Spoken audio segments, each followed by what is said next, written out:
예수님께서는 언젠가 오시겠죠. 언젠지는 모르겠지만 주님 오실 날을 기다리는 우리 성도들이 어떤 삶을 살아야 되는지에 대해서 오늘 하겠습니다.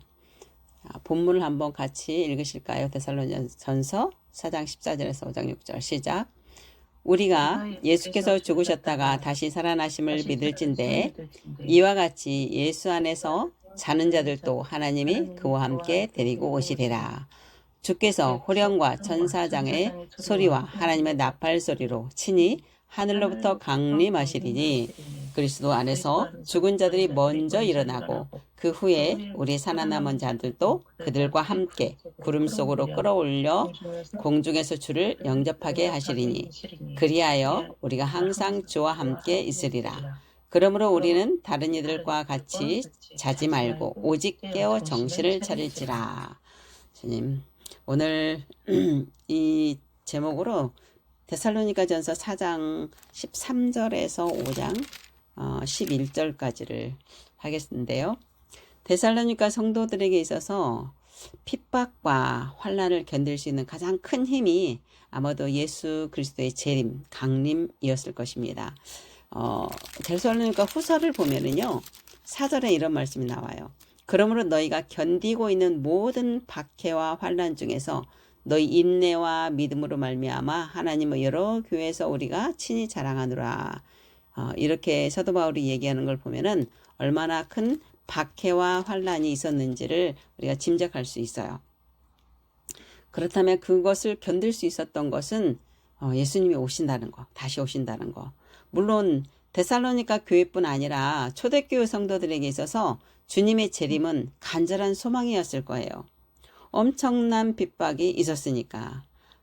예수님께서 십자가를 지시고 돌아가시고 부활하셔서 승천하실 때도 내가 다시 오겠다라고 말씀을 하셨잖아요. 약속이. 그 제자들이 다 들었던 제자들이 세계로 흩어져서 이 말씀들을 계속 전했기 때문에 모두가 그 말을 들었을 거란 말이에요. 그런데 이때 당시에 유대인들 핍박뿐만이 아니라 로마의 핍박도 엄청났었잖아요. 그래서 많은 환난을 당하고 있었기 때문에 재림에 대한 소망은 더욱 커졌을 거예요. 로마의 핍박이 있을 때를 보면은요, 그 원형 경기장에다가 배교하지 않고 예수 그리스도를 믿는다고 끝까지 지킨 사람들은 원형 경기장 안에다 풀어놓고 짐승들, 사자랑 이런 것들 풀어놓고 거기서 찢겨서 먹는 것을 보면서 낄낄대고 웃거든요. 로마인들이. 그리고 배교한 성도들은 제일 앞에다 앉혀놓는 거예요. 그 사람들이 얼마나 고통스럽게 해서 자기는 배교를 했지만 이렇게 잔인하게 핍박을 많이 했어요. 예수 믿는 사람들을. 그러니까 예수님 오실 날을 얼마나 기다렸고 그들은 이렇게 지금 2000년이 지난 후에 예수님이 아직 안 오신 것을 몰랐을 거예요. 곧 오실 것이라고 아마 생각했을 것 같아요. 그래서 사도 바울은 너희 믿음이 부족한 것을 보충하게 하려 함이라 그렇게 3장에서 말을 했잖아요. 이 말대로 어떤 것을 보충해요? 지난주에 했던 하나님을 기쁘시게 하는 생활이 뭔가 거룩히 살아라. 이 부분에 물론 처음엔 다 가르쳤지만 부족한 부분이 있었기 때문에 그 부분을 다시 한번 보충했고 오늘 이제 예수님의 재림에 대해서도 가르쳤지만 그 부분에 대해서 또 문제가 있었던 것 같아요. 그것을 보충하려고 했다라고 말하고 있어요. 당시 데살로니가 교회는 그리스도의 재림 시 이미 죽은 성도는 어떻게 될 것인지에 대하여 논란이 있었던 것 같아요. 그래서 후서에도 그런 이야기가 잠깐 나오고 있고요. 그런 거 걱정하지 마라 이렇게 말하고 있어요. 그리고 또 하나는 재림에 대한 그 의식으로 인해서 일상생활에 소홀한 자가 있었을 수도 있어요. 그래서 게으르지 말라고 얘기를 하고 있거든요. 저기 후서에도 보면은 13절에는 보면 13절에 보면 뭐라고 나오냐면 형제들아 자는 자들에 관하여는 너희가 알지 못함을 우리가 원하지 아니하노니 이는 소망 없는 다른 이와 같이 슬퍼하지 않게 하려 함이라 그래요. 이 자는 자들에 관하여는 시작하는 것이 뭐냐면 예수님께서 재림하시기 전에 죽은 자에 대한 걱정이 있었던 걸로 보여요. 우리는 살아서 예수님 만날 건데 죽은 자들은 그럼 어떻게 해요? 이런 걱정? 이런 게 있었던 것으로 추정할 수가 있어요. 그런데 바울이 걱정하는 것이 바로 그거죠. 예수님의 재림 시에 주 안에 이미 죽은 자들이, 주 안에서 죽은 자들은 걱정하지 마라.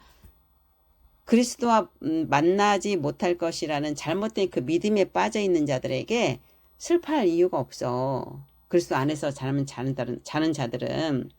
왜냐하면 그리스도 안에 자는 자들은 먼저 예수님이 오셨을 때 부활할 거야 라고 말하고 있는 거예요. 그러니까 이는 소망 없는 다른 이와 같이 슬퍼하지 않게 하려 함이라 그랬잖아요. 소망 없는 자들이라는 거예요. 예수님을 믿지 않고 그리스도 안에 있지 않는 자들은 죽으면 얼마나 그게 슬플 거예요. 그들과 같이 슬퍼할 이유가 너희들은 없어 라고 말하는 거죠.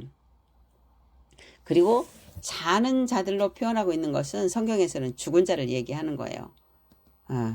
그래서 예수님께서 죽으셨다가 다시 살아나심을 믿는 자들, 그리스도 안에 있는 자들을 지금 여기서는 하는 거예요. 이들은 그리스도 안에서 죽은 자들은 주님께서 강림하실 때, 재림하실 때 먼저 부활의 몸으로 일어나게 될 것이다 라고 16절에 이야기하고 있어요. 그리고 살아남아 있는 자들도 예수님이 재림할 당시에 살아있는 자가 있을 거 아니에요. 그들도 구름 속으로 끌어올려 주님을 영접하게 될 것이다 라고 말씀하고 있습니다. 이거 휴거 얘기잖아요. 휴거. 이게 생각만 해보세요. 상상해보세요. 너무 좋은 거예요. 예수님이 재림하실 때 우리가 살아있다면 휴거되는 거 공중으로 올라가는 거예요. 네. 죽은 자들이 먼저 몸의 부활을 입고 올라가고 우리도 들려서 올라가는 거죠. 이 상상해보면 얼마나 이게 기분 좋은 일인지 몰라요. 이 휴거로 인해서 참 말들이 많았고 사회에 무리를 일으킨 것도 많았죠. 언제 휴가 된다 해가지고 막 자기네들끼리 흰 옷 입고 가서 이렇게 뭐 죽은 경우도 있고 막 이러잖아요. 그런데 이 휴거에는 뭐가 담겨져 있냐면 예수님의 재림과 휴거에는 이스라엘의 그 결혼 풍습하고 같은 거예요. 결혼 풍습을 가지고 이걸 말씀을 하셨거든요. 이스라엘 결혼 풍습은 남자가 여자가 마음에 들면 예물을 가지고 가죠. 이삭을 신부를 엘리에셀이 이 신부를 얻기 위해서 갔을 때 막 예물을 가지고 가잖아요. 그런 것 똑같아요. 그래서 당신이 마음에 듭니다라고 얘기했을 때 포도주를 한 잔 따라주면 신부가 받아서 마시면 오케이가 되는 거예요. 근데 안 마시면 이제 틀리는 거죠. 그래서 마시고 나면 오케이가 되면 이제는 케투바라는 계약서를 써요. 그 계약서는 혼인 계약서, 약혼식이죠, 약혼식. 그런데 우리나라 약혼식은 법적 효력이 없지만 여기는 법적 효력이 있어요. 케투바를 쓰는 동시에 이제 정식 법적으로 부부가 되는 거예요. 이게 요셉과 마리아가 이 상황에서 임신을 한 거예요. 정식 부부는 부부지만 법적으로 동침은 아직 안 하는 상태. 그래서 각자 집으로 가요. 그러면 남자는 그때부터 아내를 데리고 와서 살 수 있는 집을 짓고 준비를 하고, 아내는 그때부터 시댁에 대한 가풍이라든지 음식이라든지 남편을 어떻게 해야 되는지 이런 부분들을 연습을 하고 훈련을 하는 그런 시간이에요. 그리고 늘 깨어 있어야 돼. 왜? 그 신랑이 언제 데려올지 아무도 몰라. 누구만 알아요? 신랑 아버지가 아는 거예요. 우리도 예수님이 오시는 거 하나님 아버지만 아시잖아요. 그래서 신랑이 준비를 다 해놓고 아버지 다 준비됐습니다 해도 아버지가 허락이 떨어져요. 아버지가 가라 해야 가는 거예요. 어느 날 밤에 아버지가 가서 신부를 데리고 와 하면 그때 방파레를 막 부르면서 나팔, 쇼파레를 부르면서 나가면 동네 사람들이 막 나오게 돼요. 그리고 가마를 친구들이 가지고 가요. 그래서 신부는 깨어 있어야겠지, 그 시간에. 그래서 신부가 나오고 신부가 가마에 앉으면 들림을 받는 거예요. 공중으로 들림을 받아서 신랑 집으로 오게 되고 하객들이 다 따라오고 나면 문이 딱 닫혀요. 그 뒤에 오는 사람은 문이 안 열려요. 10처녀 비유해서 5처녀, 기름을 준비하진 5처녀는 못 들어오잖아요. 문 안 열어주잖아요.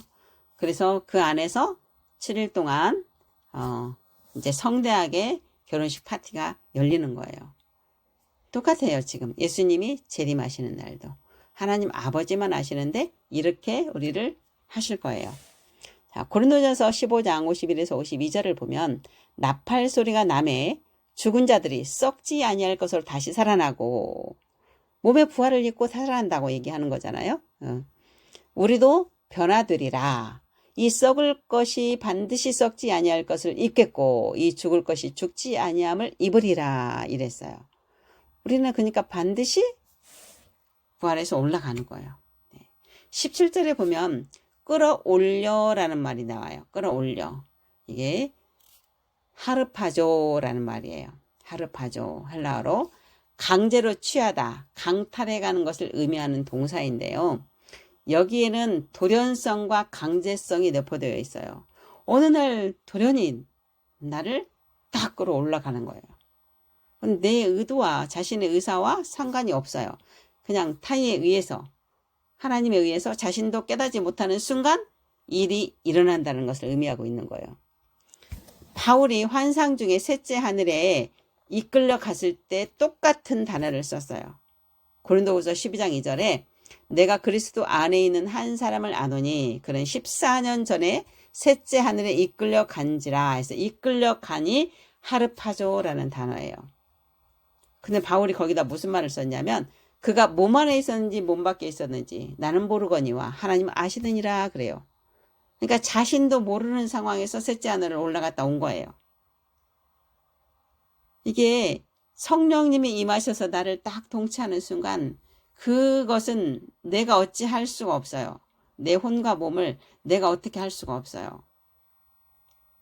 누워있을 때 성령님의 임재가 가득하면 내 몸이 땅에서 안 떨어져요. 일어날 수가 없어요. 이렇게 내 의사와 상관없이 성령님이 임하셨을 때는 그 기분은요. 체험해본 사람만 알아. 얼마나 좋은지. 얼마나 좋은지. 그런데 우리가 공중으로 들림을 받는다? 상상할 수 없을 만큼 우리는 너무너무 좋은 거죠. 이날이 속히 왔으면 좋겠어요. 하루라도 빨리 왔으면 좋겠지만 아직 내 소명을 다 감당하지 못했기 때문에 소명은 감당하고 가야겠죠. 자, 여기서 주님의 재림과 죽은 자의 부활을 말씀하고 있는 이유는 많은 환난 가운데 믿음을 지키고 있는 성도들에게 소망을 주고 그 소망을 갖고 살아갈 수 있도록 하기 위함이에요. 그리고 서로 위로가 되도록 하기 위함이에요. 왜냐하면 위로하는 자가 있어야 그래도 같이 나누고 할 때 힘이 생기는 거잖아요. 그죠? 만약 죽음 이후에 부활이 없다면 죽은 자들을 생각하면 얼마나 슬플까요? 그리고 부활이 없다면 우리가 이 세상에 막 살아도 돼. 내 욕심 부리고. 그것을 끝이다면, 죽음으로 끝이다면. 그런데 죽음 후에 우리는 부활이 있고 심판이 있기 때문에 어떻게 살아야 되는지를 알게 되는 거죠. 그런데 그런 소망이 없는 자들에게는 죽음이 얼마나 공포이고 슬픔이겠어요. 우리는 그런 부활을 누리게 될 것이기 때문에 오히려 주님 안에서 영원히 함께 있게 될 것을 아는 자들에게는 죽음은 슬픔이 아니에요. 오히려 소망이 되는 거죠. 기쁨이 되는 거고 하나님 앞에 간다는 거, 하나님과 함께 산다는 게 얼마나 좋은 건지 그게 기쁨인 거죠. 우리는 이 땅에서의 삶으로만 끝나는 것이 아님을 분명히 인식하고 소망 가운데 이 땅의 삶을 충성되게 살아가야 할 것입니다. 그러니 하루하루가 우리에게는 얼마나 소중한지 몰라요. 그리스도인에게 죽음이란 무엇일까요? 슬픔, 아픔, 두려움, 공포? 아니죠. 더 좋은 영원한 안식안에 들어가는 행복한 시간입니다. 기뻐해야 합니다. 그래서 요즘은 정말 믿고 그리스도 안에서 그렇게 있다가 가시는 부모들을 보낼 때 자녀들이 슬퍼하지 않아요. 예전처럼. 그게 기쁨인 거예요. 엄마 아버지가 정말 고통 속에 있었다가 가신 분들은 더 영원한 하나님 나라 가서는 고통이 아니잖아요. 그러니까 편안하게 가실 수 있어서 기쁨으로 보내드리는 거죠. 그리고 나중에 우리가 가서 또 만날 거니까. 고린도후서 4장 13절 14절은 기록된 바 내가 믿었으므로 말하였다 한 것 같이 우리가 같은 믿음의 마음을 가졌으니 우리도 믿었으므로 또한 말하노라. 하나님과 같은 말을 하는 거죠.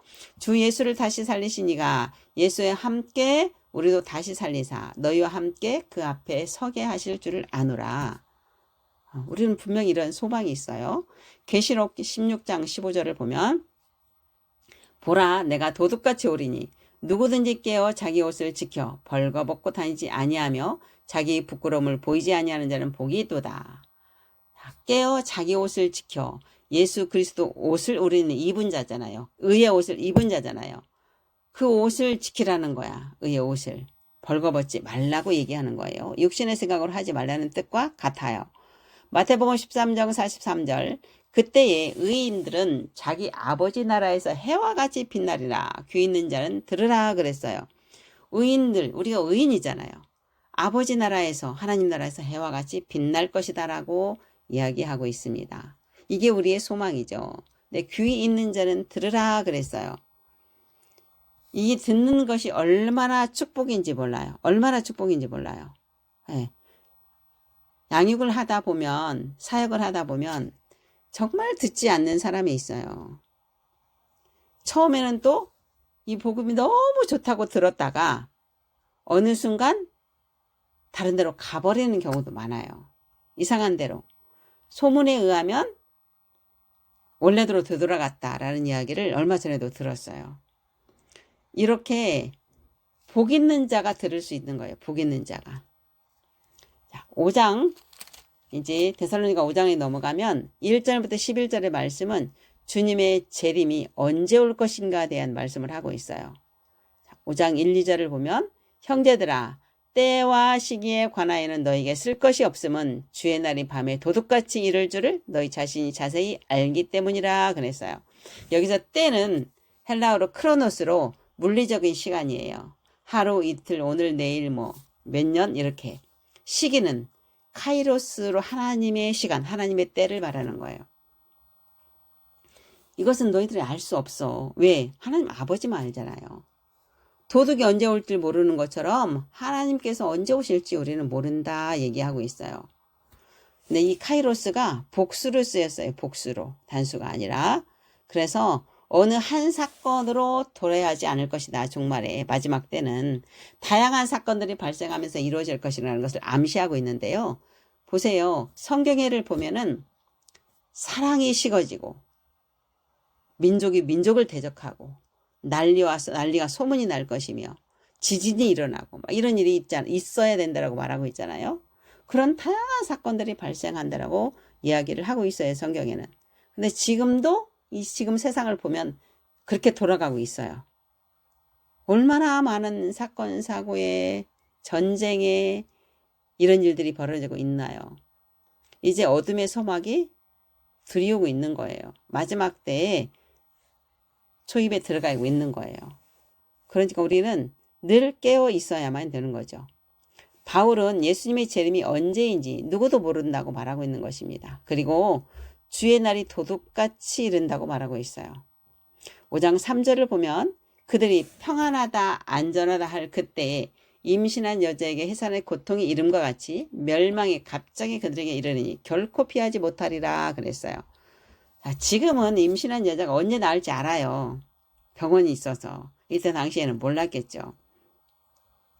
그런데 평안하다 안전하다 할 그때 내 삶을 열심히 살 때 그 소리하고 똑같아요.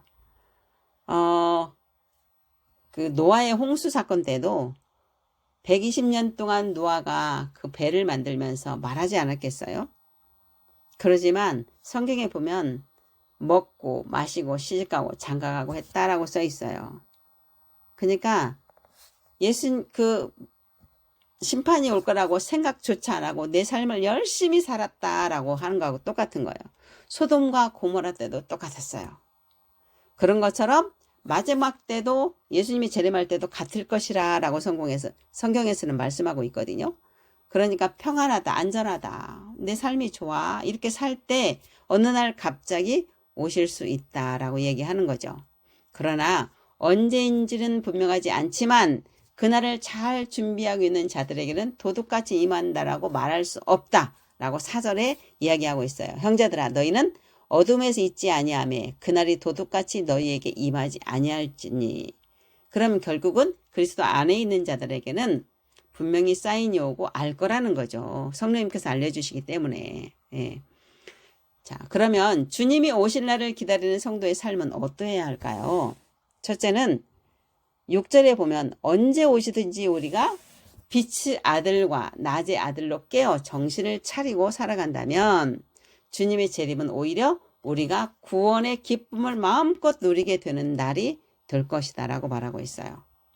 예. 우리는 낮의 아들이니까, 빛의 아들이니까 깨어서 정신을 차리고 있어야 된다 이거죠. 늘 그리스도 안에서 말씀을 말씀대로 믿고 말하고 행하면서. 네. 두 번째는 8절에서 믿음과 사랑의 호심경을 붙이고 그랬어요. 이 호심경은 흉배죠. 가슴에 붙이는 거.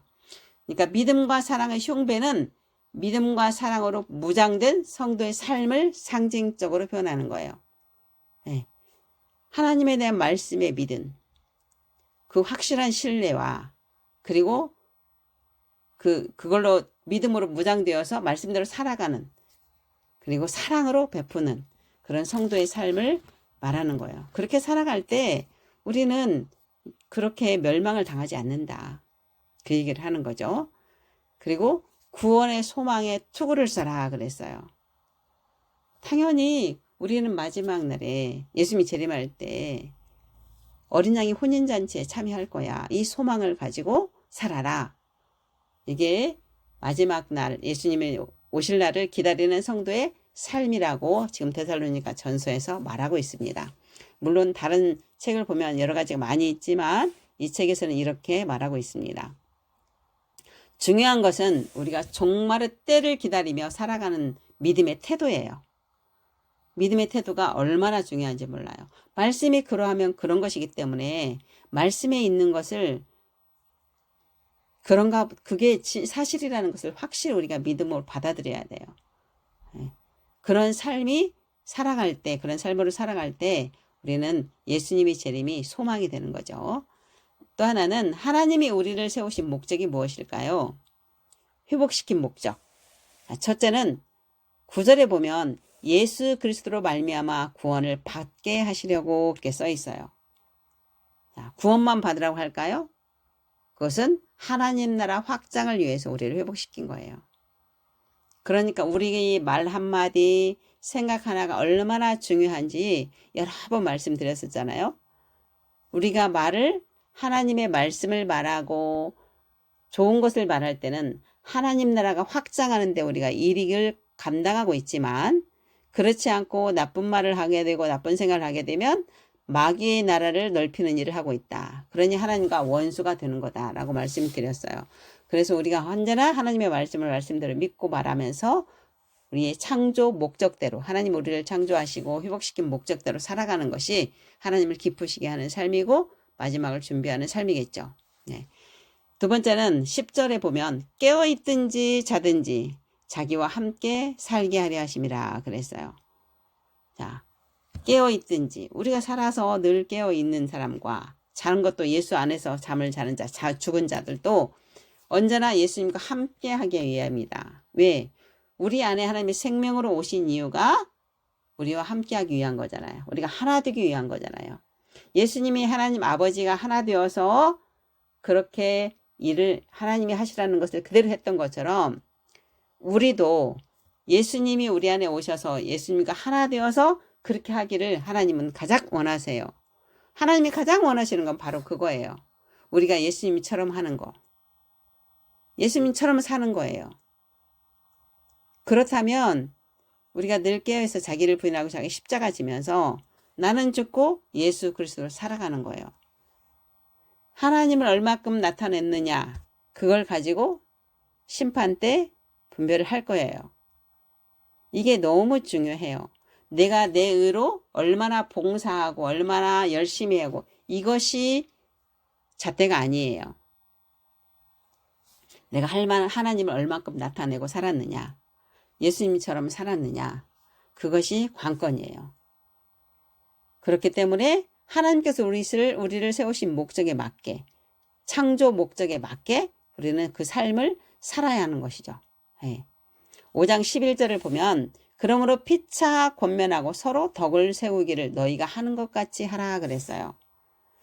이미 데살로니가 성도들은 서로 사랑하고 세우고 이렇게 하고 있었어요. 그래서 그 마게도냐하고 아가야까지 그 넓은 지역에 소문이 다 파다하게 번질 정도로 사도 바울이 자랑거리가 될 성도들이었잖아요. 그래서 우리는 피차 권만하고 서로 덕을 세워야 되는 거예요. 성도들끼리. 예. 믿는 사람은 그리스도를 머리로 한 지체이고요. 하나님 아버지를 한 분 아버지를 둔 형제 자매예요. 그렇다면 우리는 믿는 사람들끼리 서로 미워하거나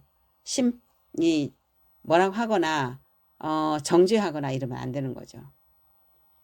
한 지체인데, 한 형제 자매인데 서로가 서로를 사랑하고 돌보고 권면하고 이렇게 해줘야죠. 물론 정말 힘들게 짜증나게 하는 사람도 있어요. 왜? 아직 그 사람은 성숙하지 못했기 때문에 그냥 예수 믿는다고 교회를 다닐 뿐이지 그 사람은 하나님을 한 번도 인격적으로 만나본 적이 없는 거예요. 그러니까 그렇게 할 수밖에 없어요. 그럼 어린아이를 대하듯이 우리가 또 인내하면서 세워나가야 되겠죠. 네. 자, 종말의 때를 살아가는 그리스도인의 삶의 태도는 두 가지여야 한다고 오늘 본문은 말씀하고 있죠. 그것은 모든 삶의 영역에서 예수 그리스도를 향한 소망을 가지고 신실하게 살아가는 태도와 다른 지체들과 믿음 안에서 견고하게 세워가도록 서로 권면하고 돕는 태도로 살아가야 한다라고 말하고 있습니다. 그게 우리가 해야 할 일이죠. 지금 우리 그리스도인들이 살아가야 하는 삶의 태도도 이와 똑같습니다. 데살로니가 성도들에게만 하는 것이 아니라 지금 우리에게도 동시에 하는 말입니다. 내게 주어진 삶의 모든 영역에서 신실하게 하나님을 나타내며 살아가야 하는 거죠. 내가 오늘은 하나님을 나타내는 것을 얼마나 할 수 있을까? 아침이면 성령과 동행하는 삶을 시작하고 매 순간 일하면서도 성령과 교제하면서 주님을 나타내는 일을 하려고 내가 갈급해 있을 때 성령님께서 나를 통해서 그렇게 하시죠. 그리고 믿음의 지체들끼리 서로 격려하고 권면하면서 믿음에 굳게 설 수 있도록 도우며 우리는 살아가야 합니다. 내 옆에 세워져야 할 지체가 누구인지 돌아보고 잘 돕는 자가 되어야 하겠습니다. 내 주위에 내가 도와야 할 사람은 하나님 누구죠? 어떤 사람에게 내가 필요한 거, 내가 가지고 있는 것 중에서 누구한테 흘러보내야 할 것이 있습니까? 무엇을 누구에게 줄까요? 아니면 내가 주위에 어려운 사람이 있습니까? 내가 가서 말씀으로 권면하고 도와줄 사람이 있습니까? 이렇게 물어보시는 거예요, 매일. 그럴 때 하나님이 생각나게 하시면 순종하고 가야 되는 거죠. 사랑하는 하늘의 가족 여러분, 모두가 하나님의 형상대로 살아가는 하나님의 자녀입니다. 우리는 여러분들 영혼 몸 안에 하나님의 신성한 성품으로 가득 채워져 있습니다. 그 신성한 성품이 여러분들 몸을 통해 나타내므로 주님 오실 날을 기대하며 또 누군가를 세워주며 격려하며 이끌어 주시기를 축복합니다. 아멘.